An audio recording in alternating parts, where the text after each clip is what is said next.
The Lonely Traveler. Ethan was 26 when he decided the world was too vast to waste in one place. He packed a single worn backpack, traded his desk job for a one-way ticket, and promised himself he would see everything worth seeing. His first stop was the fiery rim of a volcano in Iceland. The earth trembled beneath his boots, and the sky pulsed red with molten glow.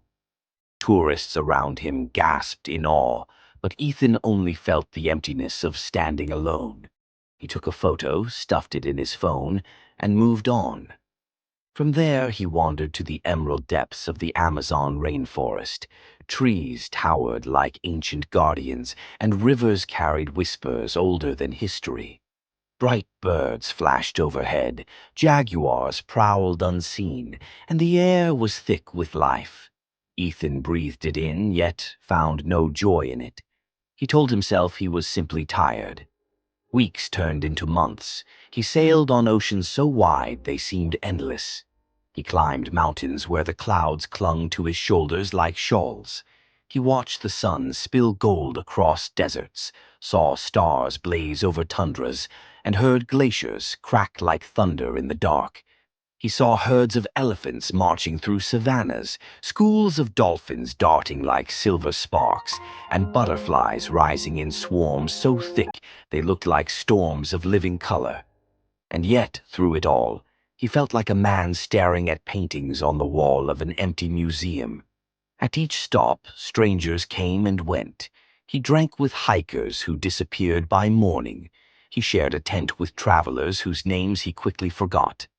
Their laughter echoed for a while, then was gone. He was always left with silence, the kind that seeps into bones. He thought beauty itself must be overrated. Maybe people only pretended to see wonder in the world. Maybe the volcano was just fire, the ocean just water, the mountains just rocks. But one evening, sitting on a cliff in Greece, he overheard a group of friends laughing as they passed bread, wine, and stories between them. The sea stretched below, burning with sunset light, and their joy seemed louder than the waves. Ethan realized then what had been missing. It wasn't the world that lacked beauty. It was the absence of someone to share it with. He remembered standing at the volcano's edge, wishing for a hand to hold. He remembered the rainforest, wishing for someone to marvel with him.